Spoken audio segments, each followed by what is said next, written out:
Первый из них будет звучать следующим образом. Тема на самом деле очень интересная, тема очень актуальная. AI, тренды и инвестиции на ранних стадиях. Тема будет посвящена тому, как искусственный интеллект меняет глобальный технологический ландшафт и открывает новые возможности для стартапов, а также венчурных инвестиций на ранних стадиях. Я думаю, как раз таки у многих есть идеи на этот счет, друзья. Поэтому, если у вас какие-то вопросы есть, вы можете заранее куда-нибудь себе записывать. В конце, если у нас будет время, обязательно будет возможность задать эти вопросы нашим дорогим спикерам. И хотелось бы, дорогие друзья, пригласить к нам на сцену серийного технологического предпринимателя, более чем 30-летним опытом создания и масштабирования компаний и активного венчурного инвестора. Напомню, что в его портфеле более 50 технологических компаний в сферах AI, финтеха и цифровых платформ, а также 15 успешных экзитов. Он также известен как первый инвестор Hicksfield и первый единорог Казахстана с оценкой 1,3 миллиарда долларов. Приглашается на сцену Мурат Абдрахманов. Под ваши аплодисменты.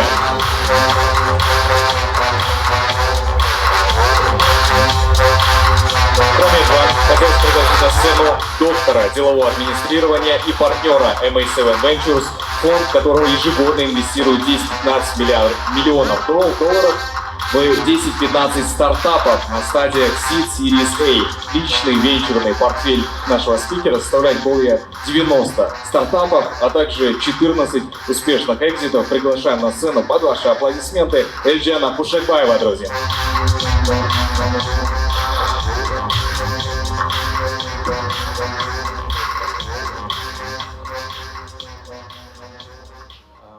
Салем, Туган, Кыргызстан.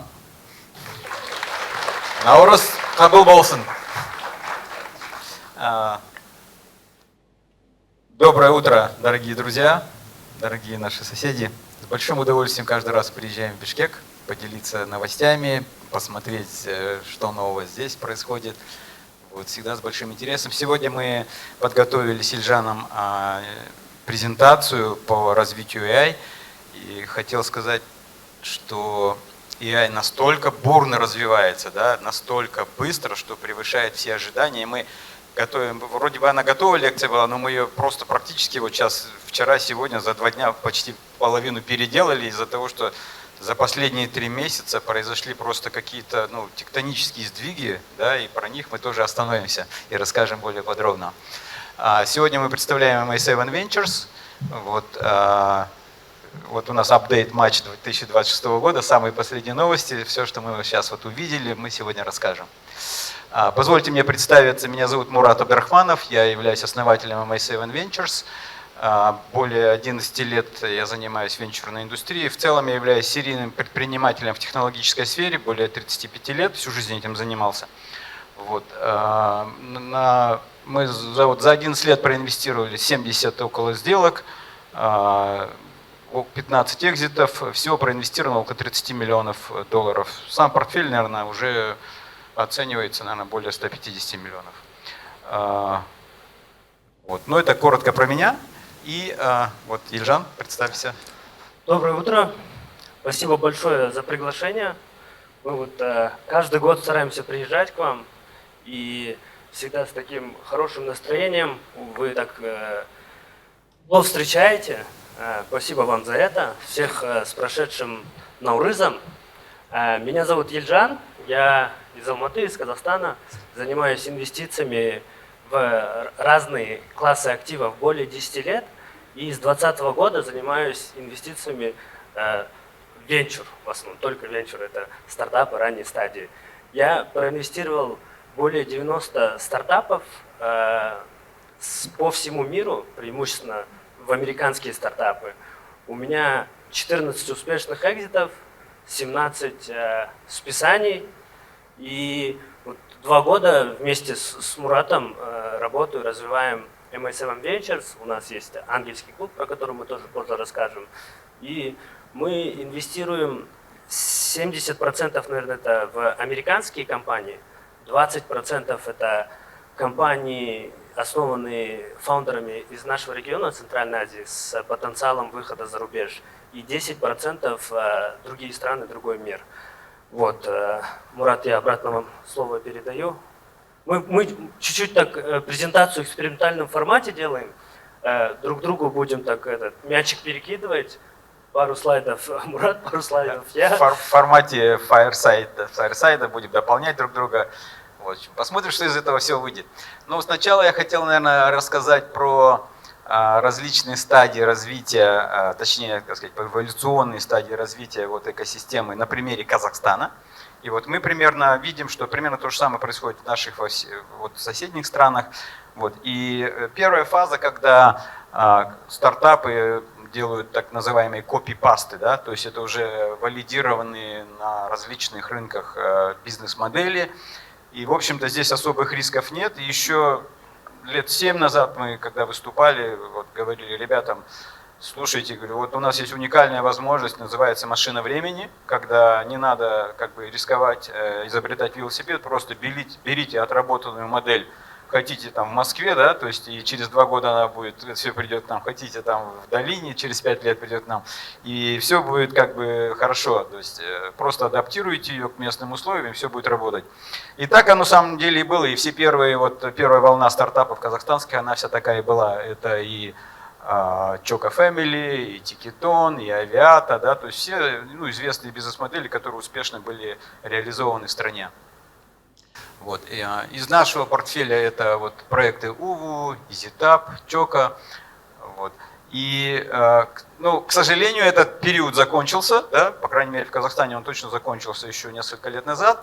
И поскольку все свободные ниши были разобраны, да, уже выстроилась достаточно серьезная конкуренция, там Красный океан в этих областях, да, вот. И дальше мы видим уже такую вот вторую фазу, да, когда компании, которые начинают работать как, скажем, на уже известные бизнес-модели, но потом делают определенный пивот, лучше изучают рынок, получают как можно больше обратной связи с рынка и находят такие проблемы, которые, скажем, наиболее актуальны, которые появляются. И вот примерами таких проектов являются компании. Мы вот не хотим не просто вот сегодня вам рассказать про тренды, мы хотим показать на конкретных примерах, что происходит с компаниями. Например, компания ProsperPay, да, то есть они начали с реализации, ну, такой классической модели, там, выплата зарплаты до зарплаты. Вот я не знаю, как в Кыргызстане, в Казахстане по закону зарплата платится 1 раз в месяц, и, ну, наверное, все через это проходили, все знают, никогда денег до зарплаты не хватает. Вот. И вот эта боль страны, да, и возможно, что в Кыргызстане то же самое есть, когда люди идут вот в ломбарды, МФОшки, да, берут под бешеные проценты вот эти кредиты. Вот, они эту боль, значит, увидели, они ее решают, и они позволяют каждому работнику получить зарплату без вот этих процентов в любой день, свою заработанную зарплату, значит, заплатив просто какую-то комиссию. Это в Казахстане примерно 1000 тенге, не такие большие деньги. Да? До банка доехать дороже выйдет. Вот. Но теперь, да, эта модель очень успешно пошла, она прям полетела, люди активно пользуются. Они растут 4-5 раз в год, у них IRR достигает уже почти 50 миллионов долларов, но теперь пришла новая пора, и они смотрят на развитие вот этой гиг-экономики новой, это сотни тысяч курьеров, да, и видят, что это прям проблема очень важная, и к ним постоянно начинают обращаться для того, чтобы выплачивать эти деньги, потому что очень часто курьерам деньги нужны вообще практически, может быть, ежедневно. Очень актуальная проблема для водителей Яндекса, Убера, да, которым тоже нужны деньги почти ежедневно, хотя бы для того, чтобы заправлять автомобили. Как выяснилось, эта проблема актуальна не только для вот, региона Центральной Азии.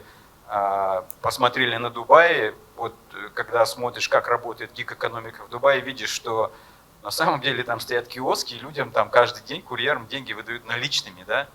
То есть для нас это уже как-то вообще странно, да? В Казахстане объем наличных переводов меньше 10% сегодня.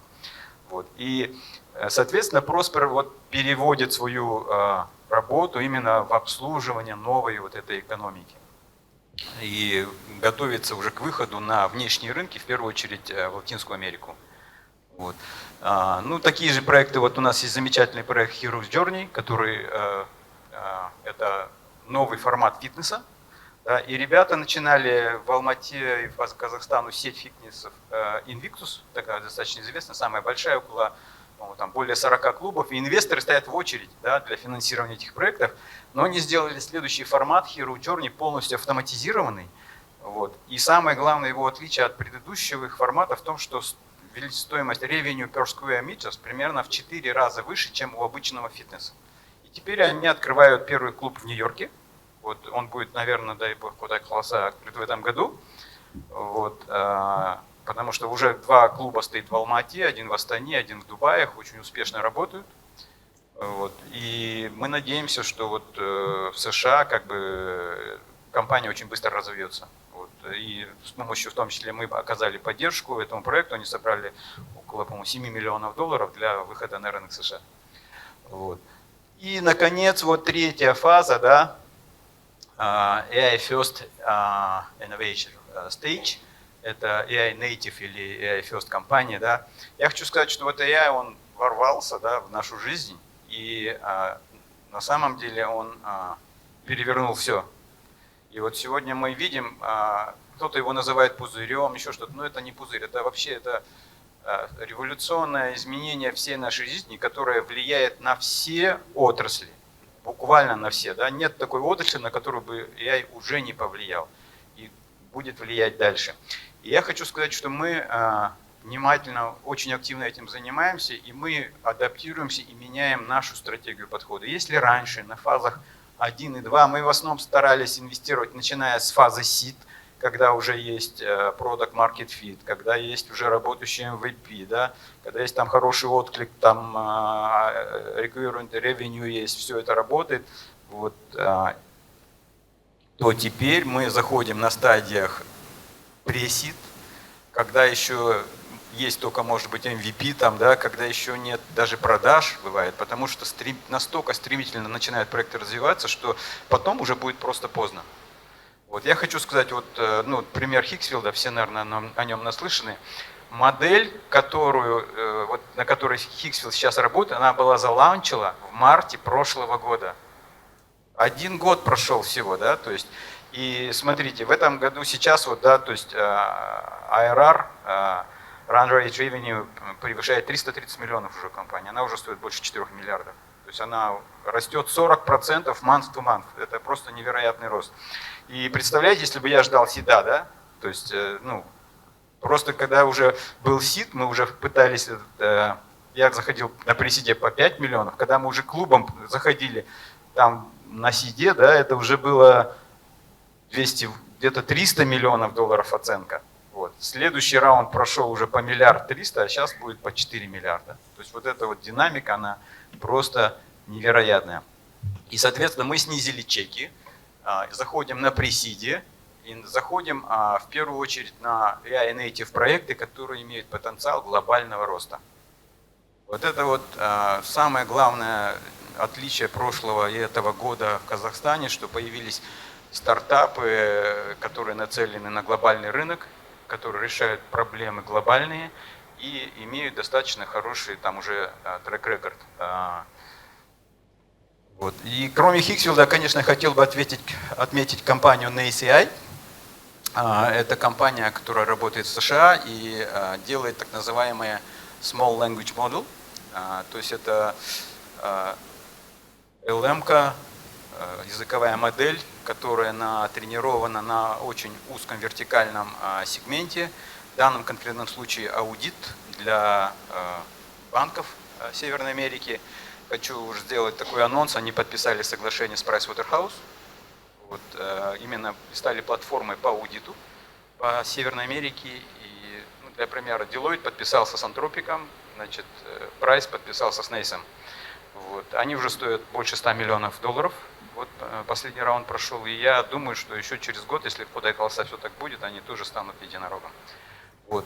Есть в нашем портфеле замечательная компания Zili, это украинцы, да, у нас достаточно большой портфель украинских проектов, вот, которые тоже занимаются автоматизацией рекламы для малого и среднего, для малого бизнеса в Соединенных Штатах и имеют МРР, месячный доход более 4 миллионов долларов уже. Растут тоже 5 иксов в месяц, в год, извиняюсь, и, наверное, в следующем году тоже ожидаем, что они уже будут, наверное, близки к единорогу, с IRR около 200 миллионов. Ну и следующее, наверное, я слово передам Ельжану. Да, мы подготовили такую вводную статистику, что сейчас происходит в AI-сфере, в инвестициях в AI. Просто для контекста понять, да, вот венчурный рынок мировой, он огромный, да, много-много миллиардов долларов. И практически 60-70% этих денег инвестируются в AI-компании. И в эти AI-компании процентов 80 забирают топ AI-лабы. Топ AI-лабы, это мы все знаем, вот OpenAI, Anthropic, X от Илона Маска, это Google инфраструктуру огромную строит.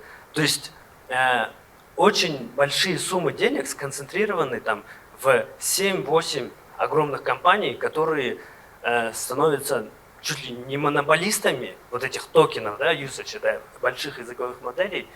И вот это вот последнее, что случилось в 2026 году, вот если за февраль посчитать, 26 и февраль 25 сравнить, то рост 780%, да, только вот в одном месяце. В этом раунд закрыл Anthropic, OpenAI, XAI, и они все между собой соревнуются, и буквально каждый месяц, каждые 2 недели у одной компании выходит модель, превосходящая предыдущую. Да? То есть эта гонка очень быстро идет и очень быстро меняется. Поэтому мы вот даже вот стали писать марч 26, потому что не успеваем обновлять презентации. Мы раз в месяц считаем, и уже новые раунды, новые цифры. Можете, Мурат, дальше, пожалуйста, щелкнуть?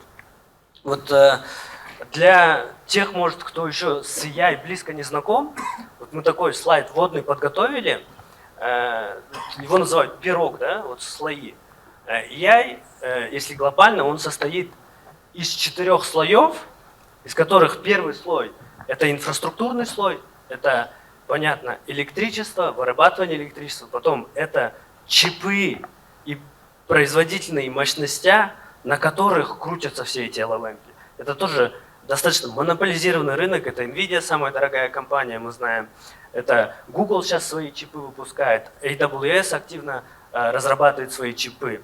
Следующий уровень – это Data Layer, это огромные компании, которые готовят данные, на которых обучаются LLM-модели.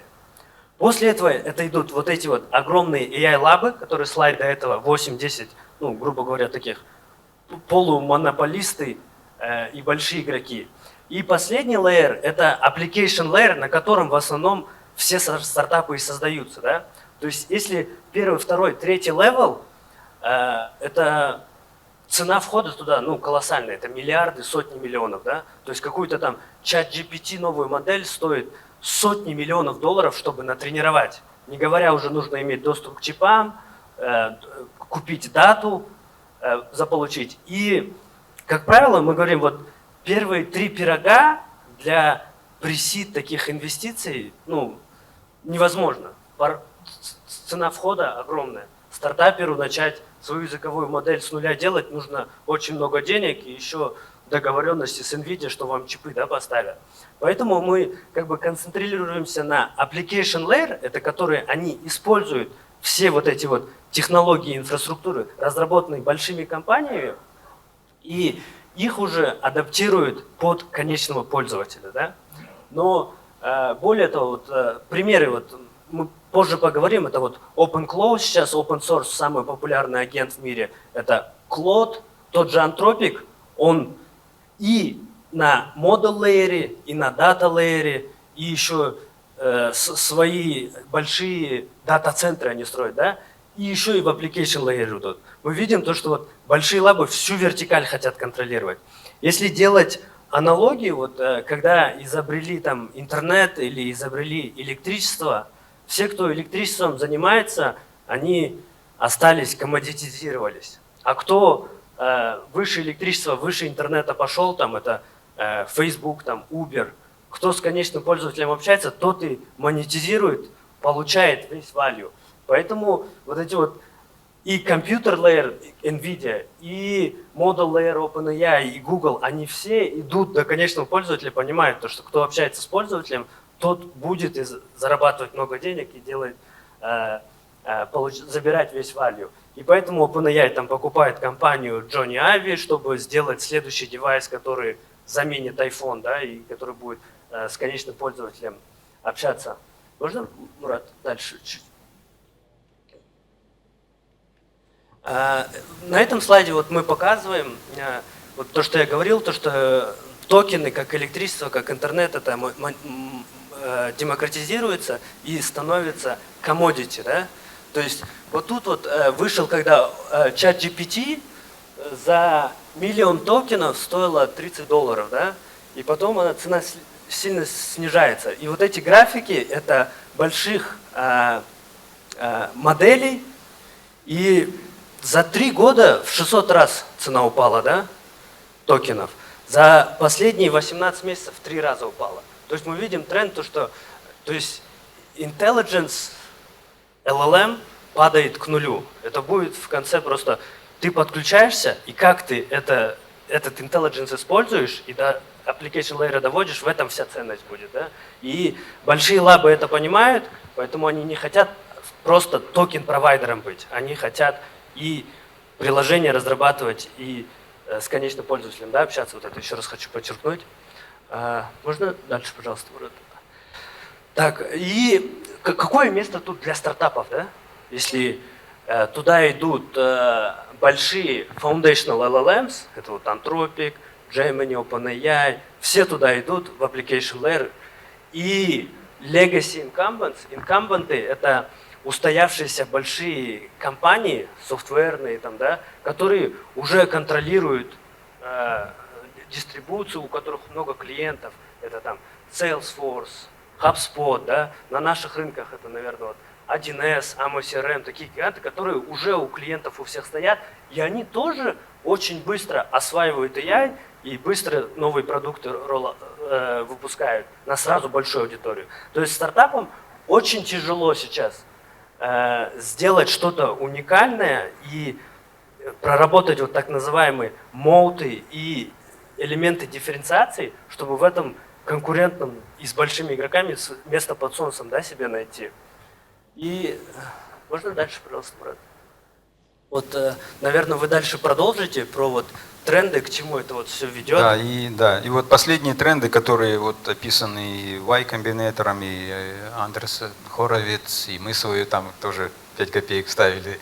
Вот что мы видим? Мы видим, что агенты и AI-агенты становятся мейнстримом, и каждый SaaS, он становится платформой агентов. Если он не становится платформой агентов, он умирает. То есть, да, все слышали про SaaS катастрофу, да, то есть когда SaaS просто очень сильно, скажем так, падают в цене, и это происходит потому, что агенты, то, что SaaS продает за деньги, можно запилить свой агент и сделать это просто очень дешево.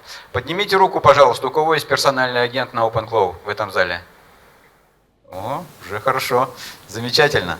Вот. Действительно, сегодня происходит революция в AI-агентах, да, и она говорит о том, что изменяется все, в том числе подходы автоматизации и скорость этой автоматизации. Если раньше самым узким горлом было это внедрение этих AI-агентов, потому что они требовали квалифицированных консультантов, достаточно дорогих, там надо было высаживать десант в компанию Enterprise уровня, то сегодня все уже будет, наверное, делаться по-другому. Вот. А как? А это означает, что сами сотрудники корпорации в любом департаменте, они сами могут автоматизировать свои процессы, причем для этого не нужны месяцы и даже недели. Это можно делать за дни, а иногда даже за часы. Вот. Мы буквально вчера сидели с Ильясом, да, и он нам показал вообще, как на Реплите, он нам сделал приложение для Genesis Yachting, да, за 12 минут апку, работающую апку. Вот. Ну, давайте дальше к агентам пойдем. То есть вот agent became mainstream. Это прям вот самая главная вот революция, которая происходит сейчас, вот за последние 3 месяца с появлением OpenClaw, с появлением Anthropic Cloud. Да? То есть, ну прям вот все переворачивается. И все компании, они в том числе не только там стартапы, да, любая компания, ее ждет очень-очень серьезные изменения. Она будет полностью реструктурирована, вот, и люди, сотрудники, которые не смогут освоить AI-инструменты, они будут уволены в ближайшие несколько лет. Поэтому у меня к вам вот такой, там, даже не совет, а, наверное, призыв. Овладевайте инструментами AI, другого выбора просто нет. Дальше идет AI Wrapper Die, Vertical AI Tribes. То есть вот как бы главный мод сегодня, что просто какие-то обертки на AI-платформы, они уже не работают, они неинтересны, потому что AI сам пошел уже в B2C, платформы эти большие. Вот. И важно вот эта нишевая экспертиза, да, в каких-то нишах, да, которые, скажем, до которой у больших платформ просто руки не дойдут, да, ну и они не могут дойти, да, вот это низковисящие фрукты, их нужно искать, находить, и там можно и нужно развиваться. Ну, open source catch-up, то есть сегодня вот это запаздывание между open source моделями и большими моделями, которые платные, оно сокращается. И на сегодняшний день составляет всего 6 месяцев. Вот китайские open source модели отличаются от Opus 4.6, ну, примерно там на полгода всего. Это означает, что это предоставляет очень большие возможности для, в том числе в первую очередь для enterprise уровня, потому что enterprise уровень не всегда комфортно работать с открытыми платформами, такими как OpenAI или Anthropic или Gemini, и они хотят иметь что-то внутри периметра безопасности. И вот современная модель может работать так, что устанавливается на своем суперкомпьютере в периметре безопасности enterprise уровня компании open source модель, да, которая подключается к ERP, к системе электронного документа оборота, к CRM, да, и, возможно, к внутренним корпоративным мессенджерам, и полностью создает свой собственный Data Lake, на основании которого сотрудники корпорации, самые умные и талантливые, да, автоматизируют каждый свой департамент. Это можно сделать за неделю. Это вообще не сложно сегодня. Понимаете, когда все данные есть и не все работает. Именно такой пилот, вот мы договорились с Багдатом, мы запускаем в Казахтелекоме. Ну и один из трендов, конечно, это стоимость на AI, на токены, она еще спустится еще в 10 раз. То есть будет почти что бесплатно. AI-сервисы это будет как commodity, как электричество, как вода. Мы все будем поголовно им пользоваться. Да, кто-то больше, кто-то меньше. Вот, ну вот это такой тренд. Регуляторика усиливается, особенно вот в США, в Евросоюзе. В Казахстане приняли закон, да. Вот, не знаю, к чему это еще приведет, но тем не менее привели. Вот, самый свободный рынок с точки зрения регуляторики сегодня это пока Китай, и он активно и быстро развивается в этой области. Ну и новое направление, которое, скажем, сейчас активно начало финансироваться, это Physical World. Да, то есть все слышали про раунд, который поднял Ли Якун, да, в 1,5 миллиарда долларов, да, то есть и, по-моему, основатель Амазона тоже около 10 миллиардов долларов вкладывает в этот. То есть это AI для физического мира, это все, что касается робототехники, автономных систем, автоматизации промышленных предприятий. Ну, давай, Ильжан, ты продолжай. Ага. Так вот, возвращаясь, что стартапам очень сложно, потому что есть большие лабы, потому что есть устоявшиеся большие игроки, и где понять, что стартап вообще что-то может или не может. Какие моуты мы как инвесторы смотрим? Моуты – это защита или преграда, порог входа, то, что ты можешь, а другие не могут, что тебя дифференцирует. Да? Первое – это самое важное, какая-то уникальная дата, информация. Да? То есть, если ты владеешь информацией, которой не владеют там большие LLM-ки, и ты еще больше ей владеешь, то, следовательно, у тебя и output будет более лучше. Да? пример, да, вот далее мы тоже по стартапам пройдемся, есть там стартап у нас ForSell, который делает AI-ассистента и вообще AI-помощника в продажах в хорике, да. То есть, окей, большие LLM все от этого от и до и знают, но у каждого бизнеса свои какие-то специфики, свои какие-то речевые обороты, свое меню и так далее, и так далее. И чем больше ты пользуешься, тем больше ты обучаешь LM на вот эту низкую вертикаль, и, следовательно, у тебя получается больше даты, что у тебя лучше там отвечает, и, следовательно, лучше там продажи делает в той или иной вещи, да. Также вот сейчас огромные стартапы появляются, платформы, которые нанимают уникальных экспертов, чтобы они обучали AI. Высококвалифицированных дорогих юристов, дорогих докторов в разных сферах. То есть, которые люди обладают уникальной датой, они обучают. И это активно там лабы скупают. Ну и появляются стартапы в определенных нишах, вот как Мурат говорил, в которые большие лабы пока не доберутся, да? Поэтому первое — это вот уникальная дата. В LLM, ну, такой вот принцип типа garbage in, garbage out, да? Если плохие данные, плохой output. И чем лучше данные, тем лучше output, следовательно, вы там лучше конкурентов будете.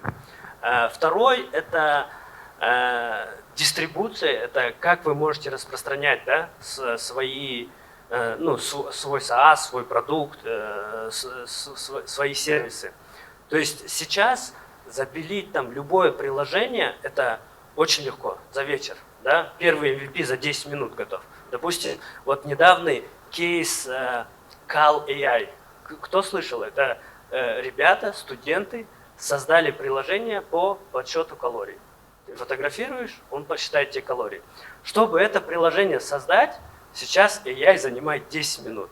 Чтобы классное создать, ну, 2 дня. Чтобы уровня Cal AI создать. Следовательно, любой может это создать, но задистрибьютировать грамотно, вот это талант, это креативный подход распространения в социальных сетях, это эффективные там методы там нетворкинга какого-то, еще там много качеств, то есть рецепта такого нету, но искусство дистрибутировать, в этом есть преимущество. И вот эти ребята, Cal AI, сделали очередной подсчет калорий, выросли до каких-то ошеломляющих, там, точно не помню, но их купил конкурент, устоявшийся, MyFitnessPal. Это устоявшийся софтвер по подсчету калорий. $300 миллионов, что ли. И ребята за год это сделали. Ну, это хоть кто мог сделать, но они научились его дистрибутировать в социальных сетях. Классно, да?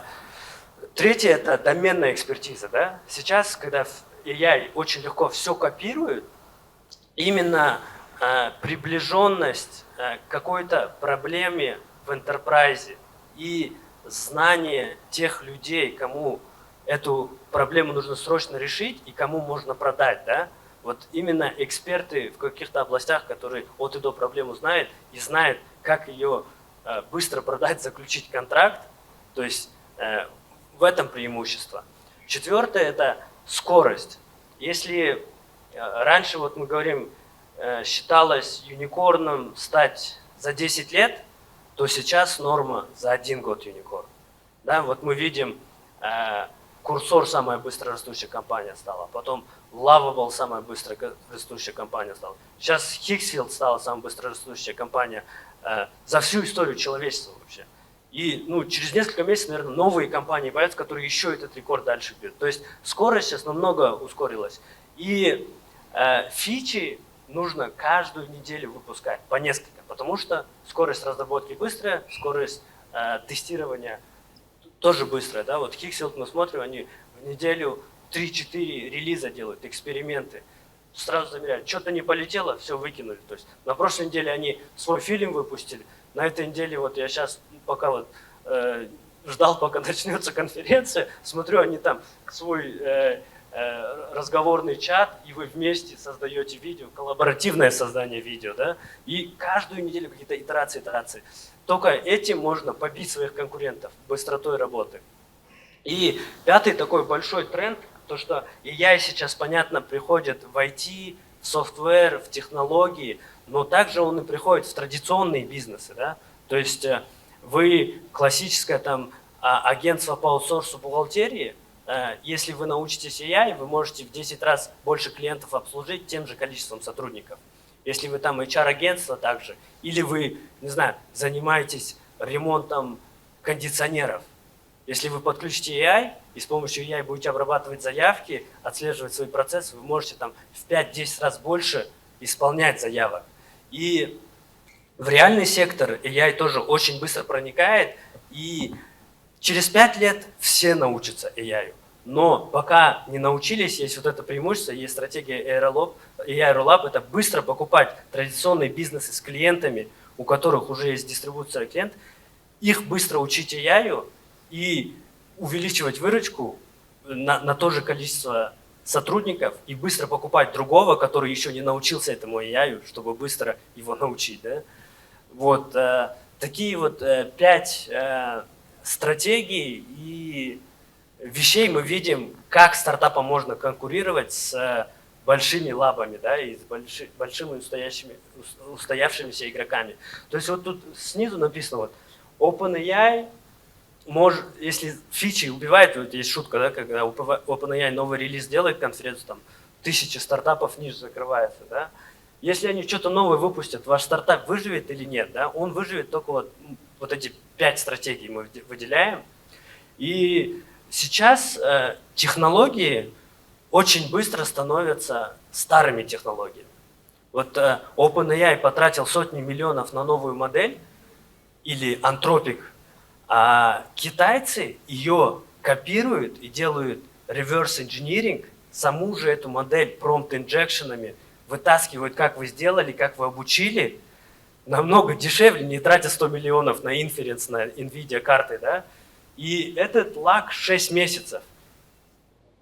То есть на таких больших вещах. И то есть технологии, они очень быстро старыми становятся. Поэтому сейчас технологии, ну вот как ни звучало, всегда в стартапах это были технологии, да?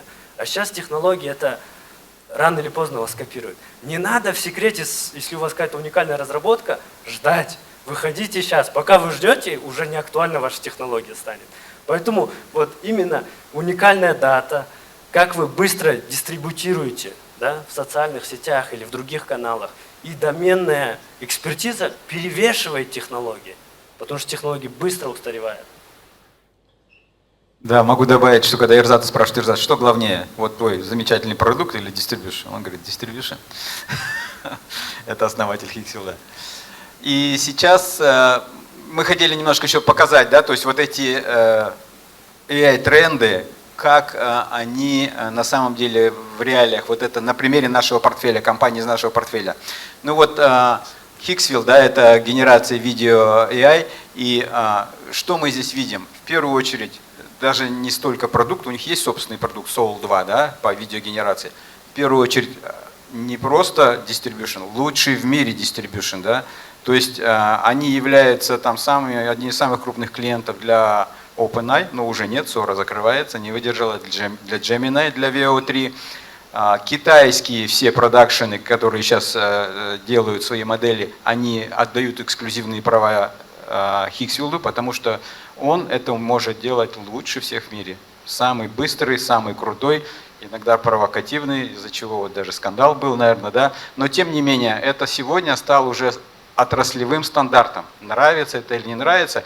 И если мы посмотрим, да, вот на самый лучший акселератор в мире сегодня, это Speedrun, да, Андерсен Хоровиц, то GTM, Go-to-Market Strategy, просто вот кейс Hixwell, да, просто разбирают на молекулы и преподают, рассказывают, как нужно сегодня продвигать продукты в области AI. Вот. Дальше мы видим Extella, это тоже наша компания, которая работает в доменной экспертизе, они слушают разговоры, которые с вами ведет официант, и на основании этого потом цифровизируют вот апсейлы, которые он сделал или не сделал. Да, таким образом повышают там где-то чеки на 15%, к примеру. Да. Вот. Извиняюсь, это for sale. Sorry. Extella, да, это проект, он раньше назывался у нас Chariot, они вот недавно поменяли название. Это Development Tools, Enterprise Coding Agent. Ребята сделали это еще вот в декабре, мы в них зашли, и это примерно то же самое, что OpenClaw. Вот. Особенно это эффективно для legacy продуктов, они могут полностью контейнеризировать существующий софт, посмотреть, что входит, что выходит, и переписать его заново. Без разницы, что внутри вообще. Вот. И то же самое, как бы это самонастраивающиеся, самоуправляемые ноды или агенты, да, которые как бы могут решать любые прикладные задачи. Вот. На ACI я уже рассказывал, то есть это доменная экспертиза, это малые языковые модели, настроенные на узкую вертикаль, которые можно ставить внутри периметра безопасности, которые работают гораздо эффективнее, чем большие модели в силу того, что они меньше задержка, меньше галлюцинации и, безусловно, дешевле. И самое главное, безопасность.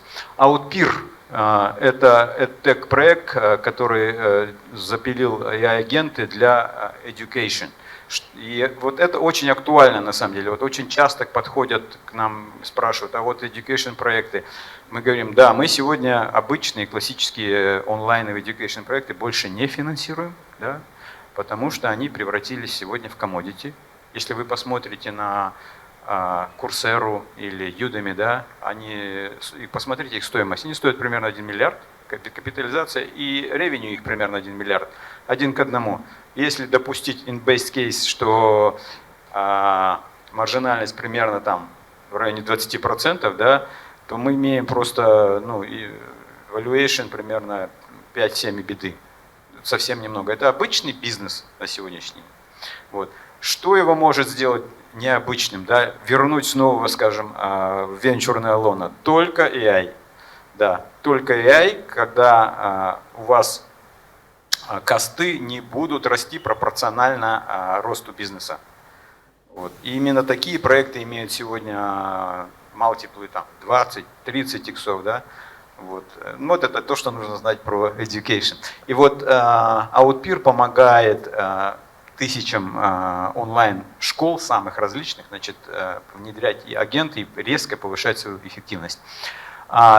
Pioneers, это вот тоже наша портфельная компания, находится в Нью-Йорке. Это замечательный пример ролл-апа, да, то есть это HR-агентство, AI, продвинутое HR-агентство, которое последние 2 года растет на том, что оно покупает кондовые бизнесы где-то там в Канзас-Сити, грубо говоря, да, точнее, точно говоря, вот, где до сих пор CV находятся на бумажке и передаются по факсу. Это до сих пор так, на самом деле. Вот.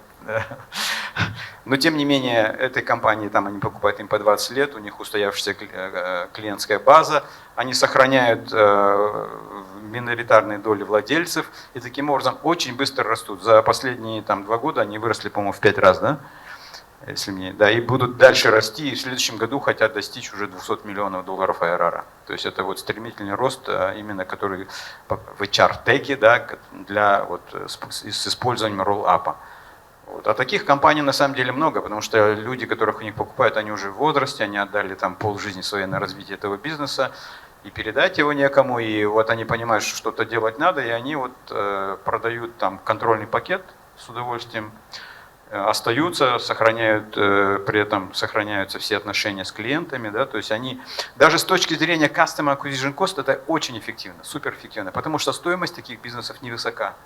То есть у них, как правило, доходность там в районе, может быть, в лучшем случае 20%, обычно там 10%, да, и беда, которую они хотят получить, valuation там 3 беды, то есть это примерно в 10 раз меньше, чем потом это стоит уже в AI-контексте. Еще более того, Мурат, когда они их покупают, оставляют им 20-30% предыдущим собственникам и говорят, мы сейчас AI поставим, всех ваших сотрудников научим, а они дивидендов больше будут получать. Да, да, и дивидендов, и если они, да, еще могут получать акциями или долями в AI-компании, да, то есть для них прямо это есть прямой резон. И вот этот вот тренд, он растет, и это не только в HR-теке, это происходит там в очень многих отраслях, вот при покупке недвижимости, да, то есть это, и много таких вот кейсов есть. Давай дальше ты продолжай.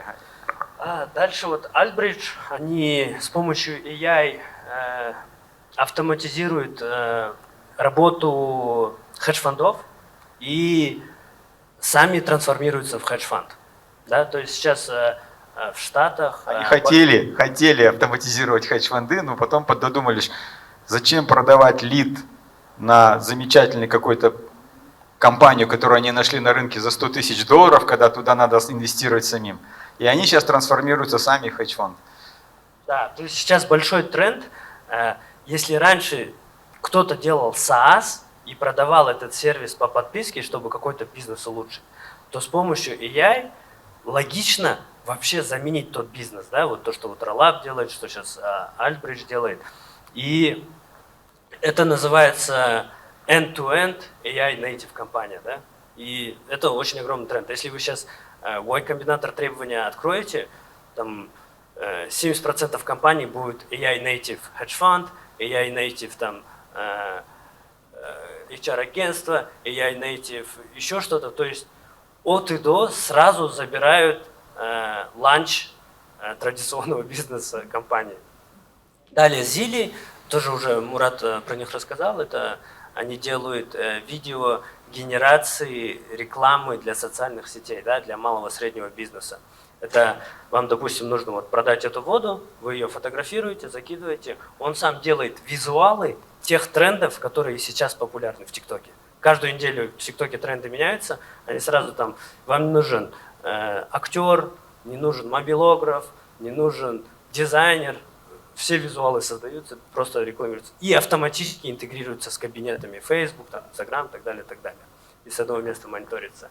Zebra – это компания, которая разработала LLM-технологию по созданию 3D-объектов для игр, компьютерных игр. То есть игра, когда огромная разрабатывается, типа Call of Duty, там сотни миллионов бюджета, из них 60% это на отрисовку разных 3D-объектов, там дома, деревья и так далее, экстерьер. Так вот, они сделали LLM-ку, которая по запросу сразу разрабатывает эти 3D-объекты, и можно ставить их.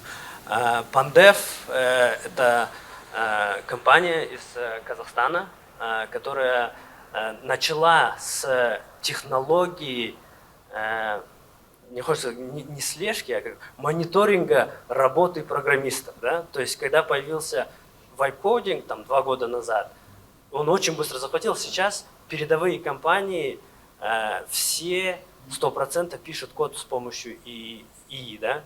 И, следовательно, компании более с традиционных устоявшихся секторов не могут измерить эффективность своих разработчиков. Так вот, этот тул помогает померить, как ваши разработчики эффективно работают. Потому что бывали такие проблемы, там, с помощью вайп-кодинга могут решить ту или иную задачу там, за пару часов и на неделю уйти, как будто ты работаешь. Да? Вот. Но сейчас они тоже вот трансформируются, понимают, что сейчас новые возможности, тоже хотят именно в AI-агентуру, в enterprise уровне автоматизировать самые востребованные для enterprise в защищенном периметре со своей LLM-кой. Да? И последний стартап мы вот в декабре 2025 года зашли в Veria Labs. Это первая наша инвестиция выпускников Y-комбинатора. Это 3 хакера, американца китайского происхождения, молодые, чемпионы да, США и мира по хакеру. По хакингу в мире. И они сделали AI-агента, который бизнесом делает пентестинг.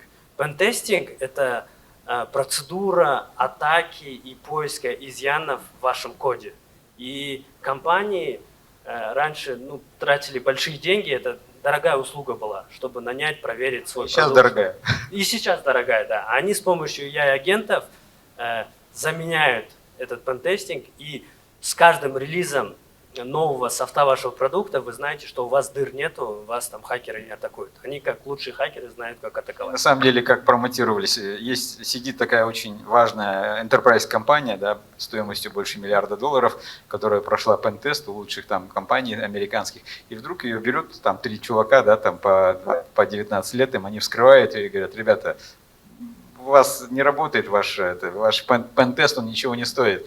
подписывайтесь на нормальный сервис. Да, они прямо им имейл пишут, мы вас хакнули, вот что мы достали, покупайте нас, чтобы вас не хакали, да? Работает как из пушки. Да.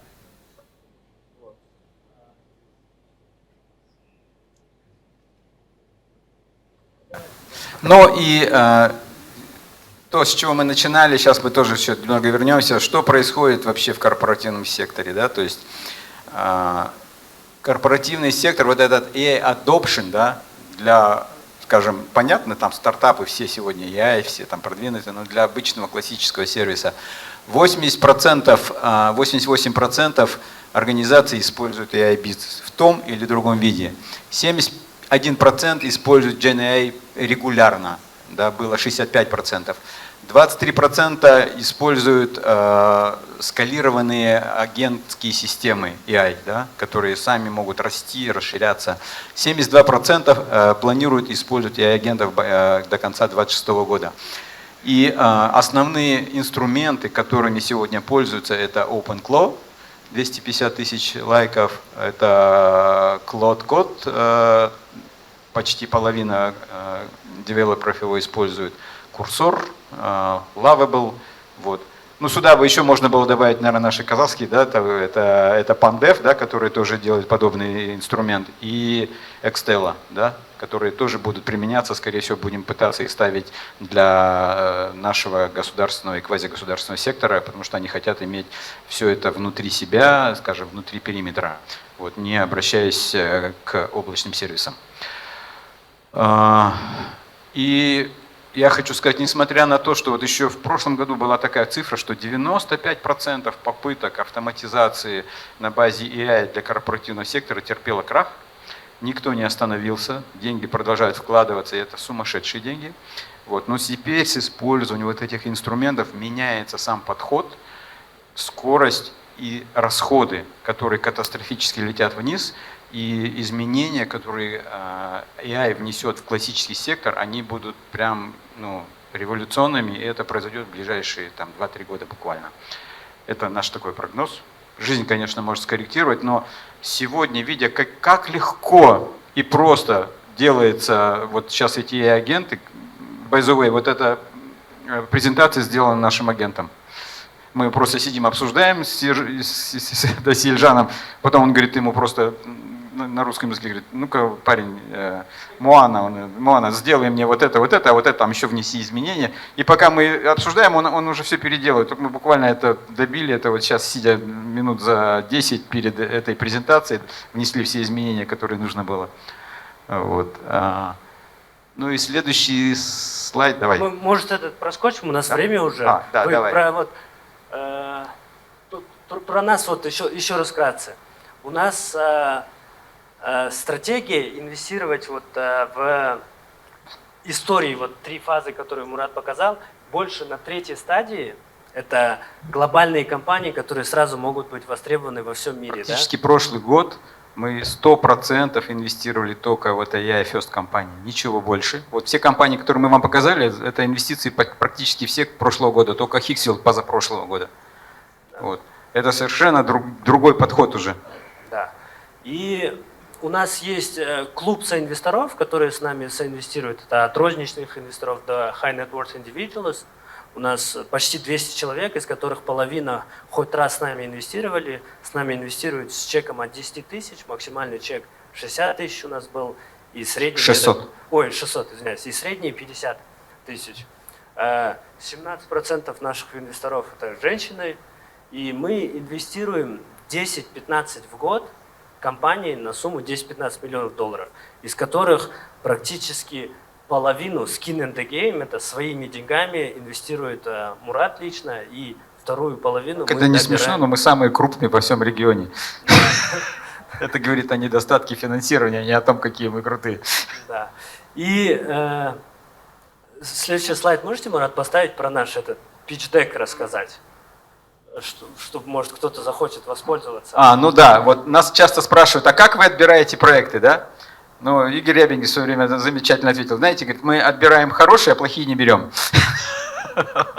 Ну, мы примерно так же работаем.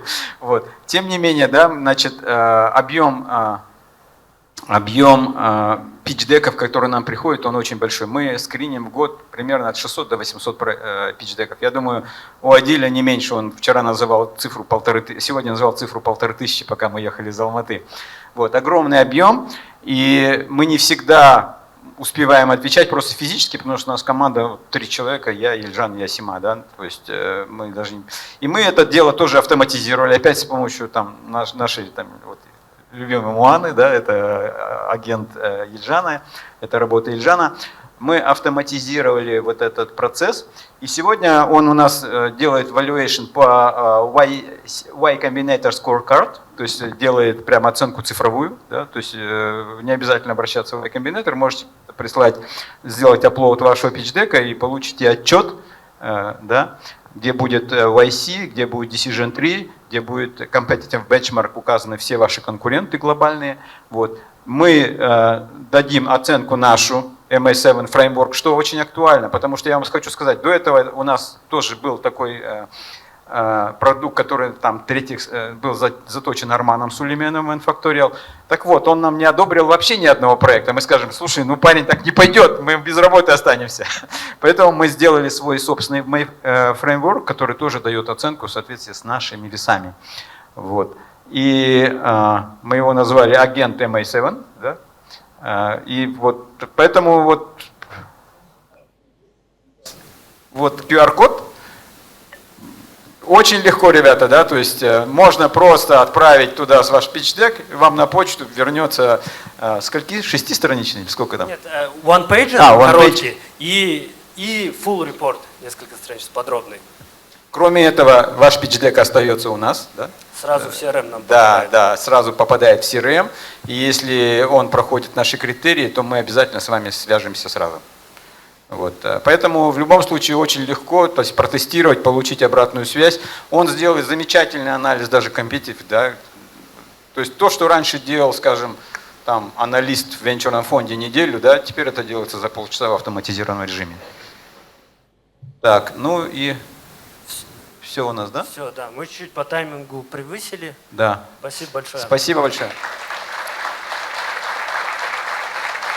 Также, уважаемые спикеры, если вы позволите, так как вы у нас приехали, рассказали на самом деле безумно, очень интересную и информативную в то же время информацию, друзья, как считаете, мне кажется, отлично обрисовали рынок искусственного интеллекта, как он выглядит на сегодняшний день, чтобы наши гости в нем хорошо ориентировались. Если вы позволите, буквально 2-3 вопроса из зала. Я думаю, нашим гостям очень интересно спросить вещи, которые их интересуют. Друзья, можете поднять руку. Любой, кто поднимет руку, сразу же можете задать вопрос. Вопрос желательно короткий, можно без предысторий. Ответ можно не обязательно короткий. Здравствуйте. Я хотела спросить про вашего ассистента Моану. Как вы его сделали и какие AI-инструменты вы к нему подключали? Это OpenClaw. Это open source технология, самая популярная сейчас за всю историю, обогнала Linux.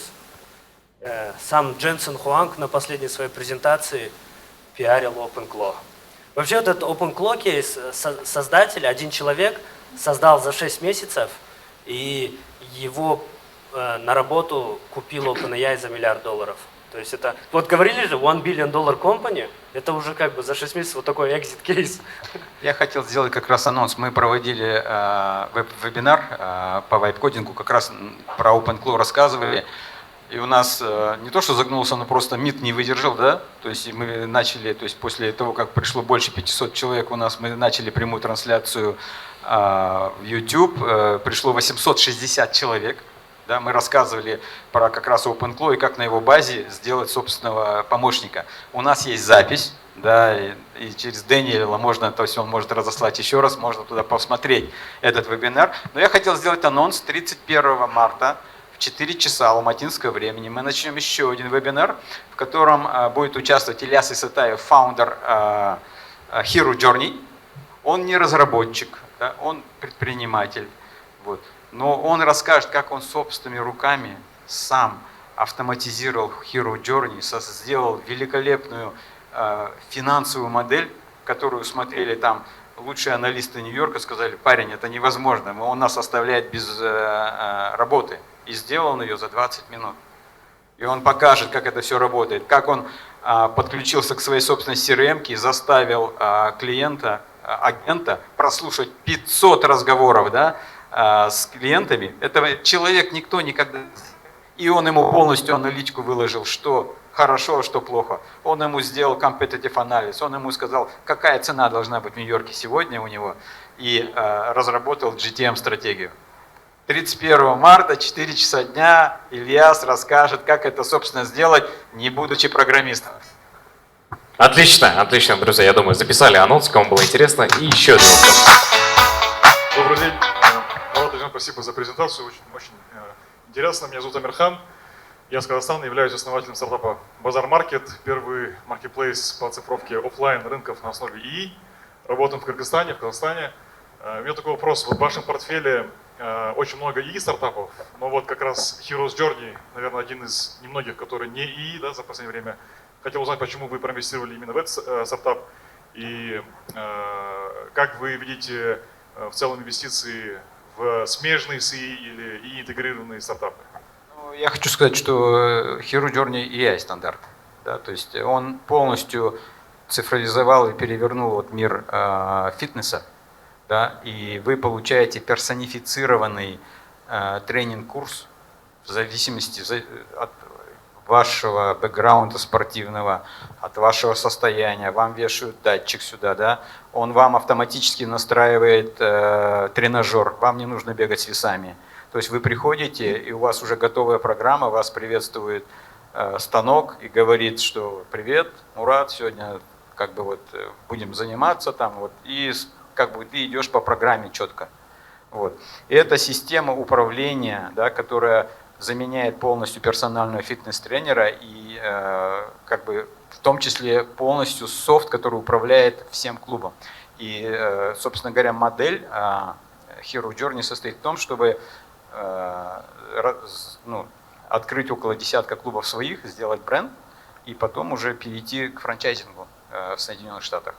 То есть, я думаю, что в 2027-2028 году мы увидим Hero Journey единорогом. Это вот причина, почему мы его инвестировали. То есть вот за счет технологий, вот этих геймификаций, методологии, AI-подходов, понимания, как советовать тренироваться человеку, чтобы он максимально оставался в этом зале, а не шел в другой. За счет вот этих всех элементов Ильяс научился в самой сложной индустрии real estate статус-кво улучшить x5 на квадратный метр. Это выручка по сравнению с обычным зал, классическим фитнесом 5 иксов. Я лично летал в Нью-Йорк и несколько раз ходил в лучший фитнес-центр Нью-Йорка Equinox. Он рядом не стоял. Да. Он даже хуже нашего Есентай фитнеса в Алмате. То есть X5 инновация на самый сложный сектор индустрии. И помимо этого я вот с помощью того же OpenClaw, я вот ношу бук, у меня Garmin есть, я бегаю в горах и в Hero Journey хожу, да? Но Garmin и Strava не общаются с Whoop. Я в OpenClaw взял данные Whoop, взял данные Strava, их объединил, и там сидит мой персональный тренер, который знает. Он еще смотрит мой календарь, когда я тренируюсь, и советует. Потом Ильяс собирает очень уникальную дату по тренировкам, потому что с пульсометром. Он знает, сколько раз в неделю лучше тренироваться. 3 или 4 или 5-6 для женщин, для мужчин, для разных возрастов. Потому что он это все замеряет, и каждый месяц там InBody, анализ тела делает. И он мне эту дату еще по мне дал, я ее скормил. И то есть я уникальные инсайты получаю, что в обычном зале вы не можете получить. То есть у него в будущем может быть свой продукт типа Whoop. Вчера он нам рассказывал, что даже такая дата, они проанализировали, благодаря вот то, что у них дата это вся в цифровом виде, и говорят, что вот перед тренировкой, да, то есть для мужчин, да, можно заниматься 4-5, но 6-7 раз уже не стоит, а для женщин нормально, например. Ну вот уникальная дата, и появляются уникальные результаты. И более того, они для каждого человека персонифицированы. То есть если ты сходил на кардио тренировку Bootcamp, и после него не выпил там протеин, то он тебе скажет, что ты в этом месте сожгешь столько мышц. И он скажет, если ты сюда ходишь, после этого в течение часа кушай белок. Или еще другие инсайты. И, следовательно, люди будут добиваться там тела своей мечты быстрее по своим там критериям, что они хотят. И на этом время уже подходит к концу. Друзья, давайте еще раз поаплодируем нашим дорогим спикерам. Огромное спасибо, Мурат.